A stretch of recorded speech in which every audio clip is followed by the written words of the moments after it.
जालना जिल्ह्यात सप्टेंबर 2024 मध्ये अतिवृष्टी झाली होती। या अतिवृष्टीच्या नुकसान भरपाईपोटी जिल्ह्यातील 13.5 लाख लाभार्थी शेतकऱ्यांसाठी 1550 कोटी रुपयांचा निधी प्राप्त झाला होता। एकूण 8 GR निश्चित करून 1550 कोटी रुपयांचं अनुदान वाटप करण्यात आलं होतं। मात्र हे अनुदान वाटप करताना तलाठी मंडळाधिकाऱ्यांनी अंबड आणि घनसावंगी तालुक्यातील 30,000 बोगस खात्यात 80 कोटी रुपये वळते केल्याचं चौकशी समितीच्या तपासात समोर आले।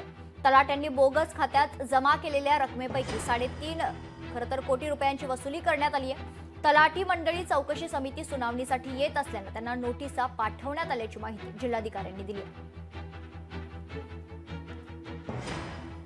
दुबार शेतकऱ्यांचं काही नाव आहे, काही ठिकाणी जे 7/12 वरती वेगळं नाव आहे, तर ते देखील त्याच्यामध्ये खरेदी विक्री व्यवहार किंवा फॅमिलीमधील जर इतर व्यक्तींना दिला गेला असेल ना, तर ते त्याच्यामध्ये नावं येतात।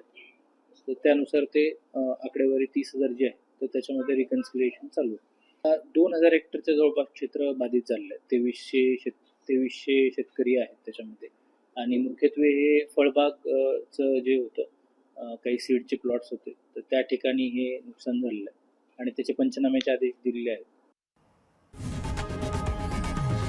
लोकशाही मराठी ऐका, पहा, जागरूक रहा।